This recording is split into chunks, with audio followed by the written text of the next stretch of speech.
Welcome back to another episode of Ready for Retirement. I'm your host, James Knoll. On today's episode, we're going to be addressing a question from longtime listeners John and Donna. John and Donna have a question about the bucket strategy with regard to investments. Specifically, how do you construct or how do you invest that bucket number one of the three bucket strategy that's very popular amongst those who are retiring? I'm excited to tackle this today because for those of you who are unfamiliar with the three bucket strategy, it's a popular approach to retirement income planning. It involves dividing your assets into three different buckets, with each serving a specific purpose and time horizon. So bucket number one is that one that is designed to cover immediate expenses when you retire in those first few years of retirement, and that's what's supposed to provide that peace of mind and flexibility as you phase into this new chapter of life. So in today's episode, we're going to be discussing just that. To start though, let me kick us off by reading the question that John and Donna submitted. They said, "Hi James, we're longtime listeners and we love your podcasts. My wife and I are hooked and discuss every episode over dinner and walks. Thank you. My wife, Donna, and I, John, are planning to retire on July 1st of 2026. We have about $1.6 million in pre/post/Roth accounts with an 80-20 allocation. We will both be receiving a pension. Mine will be about $39,500 per year till the end of our lives, with a 2% cost of living adjustment, and my wife's would be $20,000 per year until she reaches age 65, which is in 2033. I will also be receiving a lump sum pension of about $163,000 that can be rolled over to a tax-deferred account. My personal/sick accumulation will be cashed out at about $60,000 when I retire. We have an emergency fund that ranges between $20,000 and $40,000, and we pay off our home in less than 1 year, and the payment is currently $1,400 per month, so we will have no debt when we retire. We're trying to get ahead of things as much as possible. One task we have on our list in preparing for retirement is to start constructing our bucket number one of the three bucket strategy that will hold the first 5 years of our expense needs. We know our approximate year-to-year needs, and after backing out our pensions, we'll need to fund bucket number one with about $350,000. We're currently maxing out our 401k, HSA, 403b, and 457b accounts, as well as contributing $18,000 to our after-tax account, totaling approximately $100,000 per year of savings. We can occasionally contribute to our Roth accounts depending on our adjusted gross income at the end of the year. The problem is we don't know how to best fund bucket number one. We can divert the money from our mortgage once the house is paid off, but that will amount to about $25,000 by the time that we retire. We have our pre- and post-tax contributions, but we're not confident this is the best route to go. We are so confused. James, Donna, and I love how you were able to break down even the most complex topics. Could you please help by providing us with some best practices regarding the construction of bucket number one of the three bucket strategy? We appreciate all that you do, John and Donna." Okay, so long question there, but John, Donna, number one, thank you very much for being longtime supporters of the show. Love to hear that the episodes get discussed over dinner, so that's kind of fun. We can absolutely go through this. And just as a reminder, anytime we go through this is never designed to be a recommendation. This is not specific advice as much as it is a way of thinking about things that can help to unravel some of the mysteries or help to make clear some of the complexities of retirement planning. Here's one of the things I'd like to start with. One of the quote-unquote problems with a bucket strategy is that that term bucket means different things to different people. So I want to start by making sure that we're on the same page even with just the terminology, because for some people, they say, yeah, there's three buckets. There's my pre-tax money, there's my Roth money, and then there's my taxable money or my brokerage account money. To some people, that's what they mean by buckets. Other people, they think in terms of how aggressive the money is. They have their conservative bucket, their moderate bucket, and their growth bucket. And then other people, it's kind of sort of a conservative or aggressive conversation, but it's more of a, hey, bucket one is the money I'm going to live on first. Bucket two is the money I'm going to live on next. Bucket three is the money I'm going to live on last. And there's a lot of overlap between that approach and thinking of bucket one as conservative, two as moderate, three as growth. But they're still not the exact same thing. There's some nuances that I would say distinguish each of those from one another. So here's the thing. There is no hard and fast rules about how you should divide your buckets or about exactly what you should invest in. As we're thinking about this, really think of the bucket approach as a way of minimizing risk in a way that makes sense for a lot of people. But there's not one universal way to do this. There's not some scientific approach that says John and Donna or any other person getting ready to retire, here's exactly how much you need to put in each bucket, here's exactly what accounts it should be funded with, and here's the exact investments you should use to do so. All of this is just kind of a basic framework to say let's minimize risk in our retirement plan and do so in a way that makes sense. The nice thing about the bucket approach is, and I'm going to use it more from the framework of having kind of conservative money and growth money. The nice thing about that is, okay, that makes sense. We're going to have enough conservative money to protect against downturns, and we're going to have enough growth money to make sure that we're keeping up with inflation to meet all of our needs throughout retirement. You could have all of this money, all these buckets, so to speak, in one account or two accounts or three accounts and 10 accounts. So it doesn't necessarily look different on paper. It's just a way of thinking about it. It's kind of a way of mentally accounting for what do you have, what investments do you have, and what role are they serving in your portfolio. So I'm going to do this. Instead of just jumping in right away, John and Donna, to, hey, here's how I think about this and this is what to do. I want to think of this from the perspective of all of you who are listening. All of you who are listening, trying to figure out, how much should I have in various buckets? Let's walk through almost an order of operations, or what question should you ask first? What answer should you have first? And kind of build the foundation here to say, do this first, then this, then this, then this. And by the time you come away from that, then whether you're John and Donna or anyone else, you can have a good way of thinking through this that makes most sense for your situation. So here's the first thing that I would do. If you are like John and Donna and contemplating this type of a question of how should you be invested and what should your buckets look like, don't start with the investments. Don't start with the buckets. Don't even start with how much money you have in investments. Start with what are your expenses going to be when you retire. So how much will you need coming in each year to fund all of your retirement goals? I don't know what those numbers are for John and Donna. I'm guessing, based upon the fact that they said that some years they're able to contribute to their Roth IRAs, some years they're not, their income's probably in the low to mid 200,000s per year, just because that's kind of the cutoff for when you become eligible or ineligible to do Roth contributions. But they're also saving a lot of money every year. They're saving about $100,000 per year. They're also currently paying a mortgage. I'm sure there's some other expenses that are maybe going to change between now and retirement. So what I'm going to do is I'm just going to use a super simple number for the sake of going through this conversation. I'm going to assume, and we'll use John and Donna as an example, I'm going to assume that their annual living expenses are $100,000 per year in retirement. So they're no longer saving anymore to their investments. They're no longer paying a mortgage. Plus $100,000 is just a nice round number. I'm going to use that for the sake of this example that we go through. But I want to be very clear, that's just a guess. John and Donna, obviously go through this exercise on your own using your actual expenses, but that's what I'm going to use. So some people, they'll just jump right into the math then. They'll say, okay, cool, we need $100,000 per year. And if you've heard this podcast before or other people talk about it in this way, I like to talk about having 5 years of living expenses set aside in something conservative. Something that even if the market's down 20, 30, 40%, well, we need some money that we can count on that's not going to be down 20, 30, 40% because that's what needs to cover our living expenses. So that's where some people go right away. They say, okay, cool. John and Donna, you need $100,000 per year. Therefore, let's multiply that number by 5, $500,000, and they jump right into the investments. You need $500,000 of your investments to be in something conservative, and the rest can then be invested for growth. It's premature though. If you're jumping right to that, you're missing some of the steps in between that need to be taken care of first. So don't jump right into the math. Don't jump right into the, okay, cool, how should the portfolio be allocated? We need to go through a couple other steps first. Step number 2 is understanding what John and Donna's non-portfolio income sources are. Why do we do that? Well, of that $100,000 per year, not all of that has to come from their portfolio.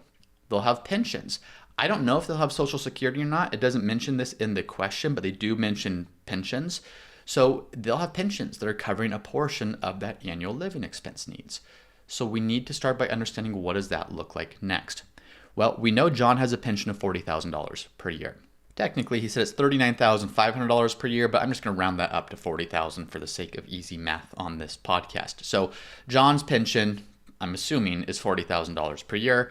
Donna's pension will be $20,000 per year. Now, in the question, it mentions that pension would kick in until age 65. Sometimes that's the case. So sometimes you'll receive a pension that kind of bridges the gap between when you retire and 65 or when you retire and when Social Security kicks in. Oftentimes, the pension starts at 65 and then continues for the rest of your life. So I don't know if that was a typo or if that was correct. It very well could be. I'm just going to assume, though, to keep this really simple, that Donna's pension will be $20,000 per year throughout retirement. I know that's not exactly the case. And I don't know if that's 20,000 until 65, like the question said, or if that was potentially a typo and it's after 65. But I'm just going to assume 20,000 per year throughout retirement, again, to keep it simple, not to give specific advice to John and Donna, but to keep it simple. Now, I'm also going to assume that there is no Social Security for John or for Donna. They didn't mention it. Now, chances are good they do have Social Security, but because they have pensions, if these were what are considered non-covered pensions, they may not have Social Security benefits. I would guess that at least one of them does have some type of a Social Security benefit, but in this analysis, I'm assuming nothing. And by the way, a non-covered pension is a pension where you pay into it and you're not simultaneously paying into Social Security. So if you're not paying into the Social Security system, you're not going to be eligible for a Social Security benefit. Or if you are, it's going to be reduced depending upon what your pension looks like and how many years of substantial earnings you have, which is a topic for a different episode.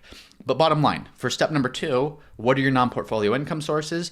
For John and Donna, I'm assuming it's $60,000 per year, which is John's pension of $40,000 plus Donna's pension of $20,000, and I'm excluding any potential Social Security because I just don't see it mentioned in the question. Step number 3 is then to identify the gap.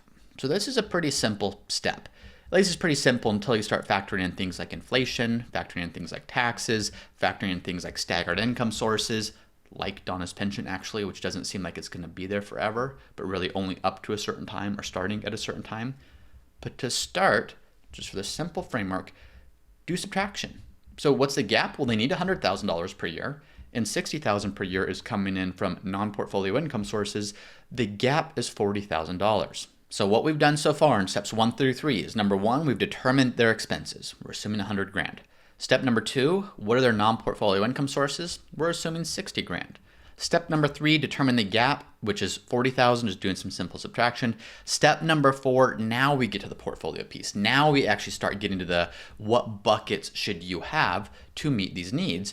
So step number 4 is invest your portfolio to bridge the gap. And what I mean by that is, what does your portfolio composition need to look like? What does your asset allocation need to look like? What do those buckets need to look like to meet a very specific need, which in this example is $40,000 per year? So I like to start by understanding what will their projected withdrawal look like as a withdrawal rate. So instead of just looking at it as $40,000, which is what it is in this simplified example, well, does that represent 2% of their portfolio? Does that represent 5% of their portfolio? Does that represent 10% of their portfolio? Because it's that percentage, it's that withdrawal rate that I'm really interested in determining how should the buckets be allocated. So let's look at what that might look like. Today, John and Donna have $1.6 million. But what we also know is that they'll have $163,000 as a pension that it sounds like they're going to roll over when they retire. Plus, John will have $60,000 of personal and sick pay. Plus, they're saving a bunch over the next 2.5 years. Even if they really don't grow a whole lot, let's just assume they'll have $2 million by the time that they retire. The reality is that even a little bit of growth on their portfolio, it will probably be more. But let's assume that that $1.6 million turns to $2 million by the time that they retire, which is based upon $1.6 million plus pension rollover, plus sick and personal pay, plus the savings that they're doing, which is about $100,000 over the next 2.5 years. So we'll use $2 million as the retirement portfolio that they have in this example. So what are we doing? We're wanting to calculate the withdrawal rate, as I mentioned. Well, if you have a portfolio of $2 million and you're taking $40,000 out per year, which is the difference between how much they have coming in from pensions and how much they actually want to spend, well, $40,000 divided by $2 million is 2%. Now, what some of you are doing, some of you are thinking ahead of me, is saying, okay, cool, James, we talked about, or you told us, don't go right to the math. In that first step, we said, hey, $100,000 per year. Some people are tempted to say, multiply that by 5, and that's how much you need in the conservative bucket. So $500,000 in that case. You're getting a step ahead of me. Some of you are thinking, okay, cool, we only need $40,000 from the portfolio. So let's now multiply that by 5. In other words, we need $200,000, $40,000 times 5 years, $200,000 and something conservative as a starting point with this portfolio. You could go there, but I'm still not going to go there quite yet. And there's one more step that I want to take, and it's understanding what's the dividend yield on your portfolio. Well, I have no idea how John and Donna are invested, but if I just look at, say, the Vanguard Total Stock Market ETF, So it's just a market cap weighted Vanguard fund. That's not a recommendation. That's definitely not what John and Donna are invested in. I would guess they haven't told me what they're invested in, but I'm just using that as kind of a basic benchmark. As of this recording, that ETF has a dividend yield of about 2.03%. What does that mean? Well, it means yes, that fund is investing in all these different stocks around the world, and the price, the value of those stocks on a daily basis is going to fluctuate wildly. That could be up 20, 30, 40% in a year. It could be down 20, 30, 40% in a year. But that dividend yield typically, not a guarantee, but typically remains pretty consistent.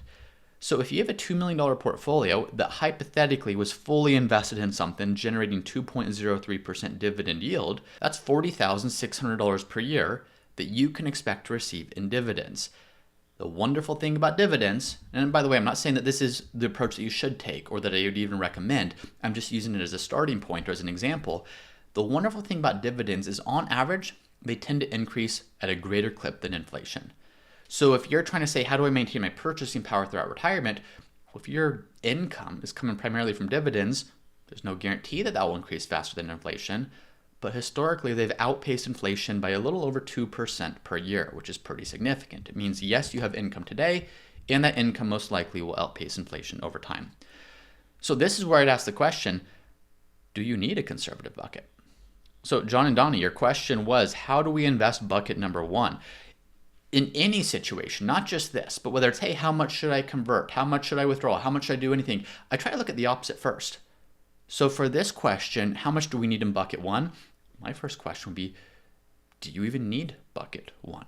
Not that this is the only consideration that you should have, but take a look at this. If you only need $40,000 per year to supplement your pension income, to give you that $100,000 per year that we're using in the simplified example, and you have $40,600 per year coming in income from dividends on an all-stock portfolio, you might not necessarily need a conservative bucket. Now, it's probably still a good idea to have some money invested conservatively just in case dividends do go down, even if it's just temporarily. However, from what I would call a risk capacity standpoint, risk capacity meaning how aggressive can your portfolio be before you start subjecting yourself to unnecessary risk? Well, from a risk capacity standpoint, you could make a case, not saying it's a recommendation, but you could make a case to consider having an all-stock portfolio if you're John and Donna and these numbers that I'm assuming, these simplified numbers that I'm assuming are actually accurate. Because you'd have an all-stock portfolio that sure is going to go up and down, but it's also going to create income. And the income, at least based on this hypothetical example that I'm giving, is enough to cover the gap between what's coming in from pensions and what they need. Again, 100,000, which is my assumption, not theirs. So that's something to take a look at. Now, risk capacity is what we're talking about. How much risk can you have without subjecting your portfolio to undue risk that could lead to permanent loss of purchasing power? Risk tolerance, on the other hand, isn't so much a mathematical thing or even a logical thing. It's more of a how comfortable are you with market uncertainty? It's understanding that we're all emotional beings, and having a $2 million portfolio that could support all these needs and dividends, hey, that's great to know intellectually and great to know that, hey, in the projections that could work. But what about you as a human? What about you as a person? How are you going to feel when that $2 million gets cut to $1.2 million if there's a 40% downturn in the market? That's something that we have to be able to stomach if we're going to go into retirement with that type of an approach. So maybe you add some more conservative investments, even from a risk tolerance standpoint, even if they're not necessary, just to reduce some of the wild swings you'll experience in your portfolio. So that's how I would think about it is, do you even need bucket one? Now, if you do need bucket one, it's to say, well, what's this specific need? It's not just an arbitrary multiply your annual expenses by 5. It's how might these come into play? Under what circumstances would I need to be drawing funds from this bucket? And then that's a bucket that you can use to fill with cash or bonds or CDs.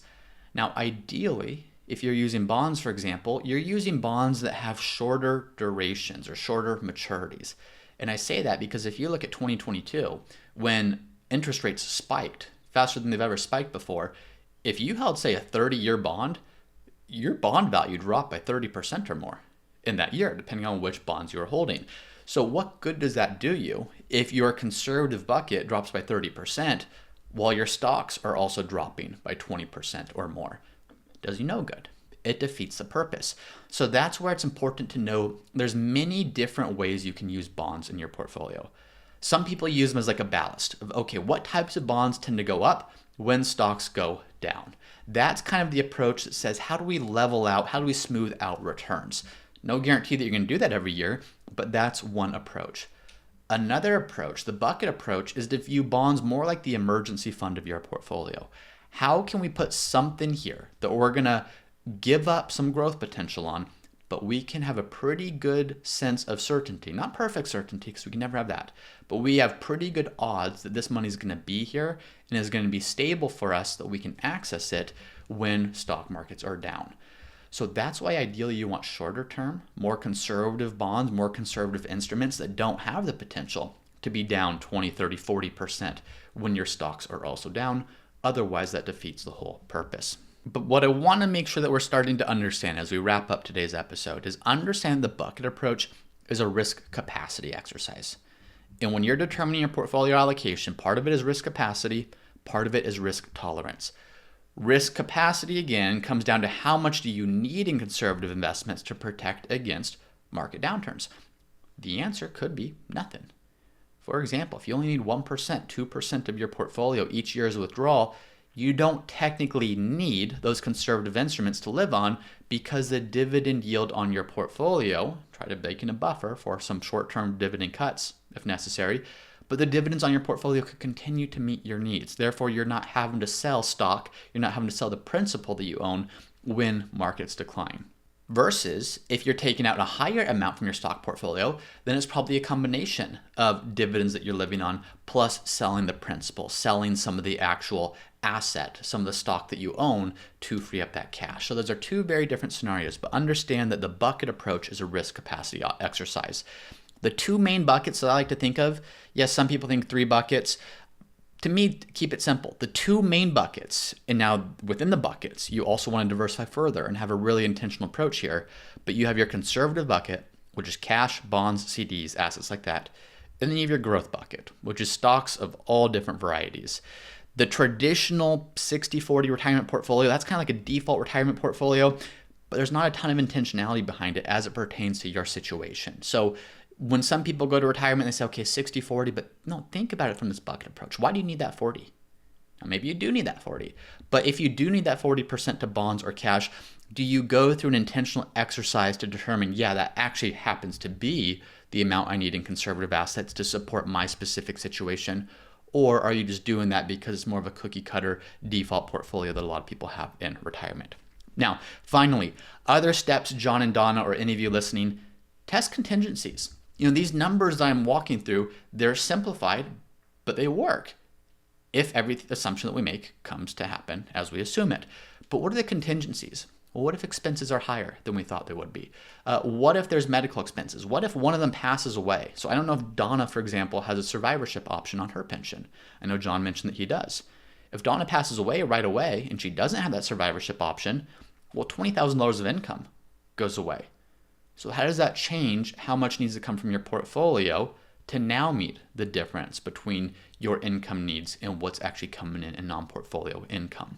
So this isn't to say, hey, go through this simple exercise and everything's good, as much as it says this is a good starting point to help you understand the allocation of conservative and growth investments, but understand how different changes could impact this and what you need to do to prepare for different contingencies.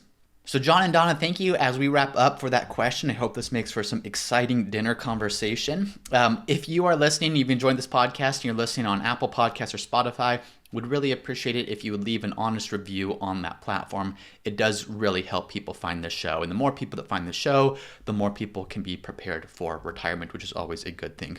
If you're watching on YouTube, make sure that you're subscribed. Make sure you hit that like button if you're enjoying it. Make sure that if you have someone that could benefit from this show, this could be a friend, a family member, a coworker, a neighbor, share an episode with them. Some people, a lot of people, as they approach retirement, it is so overwhelming, it's so confusing, and sometimes just some simple, good information can make a world of difference. So make sure that you share this with anyone that you think could benefit.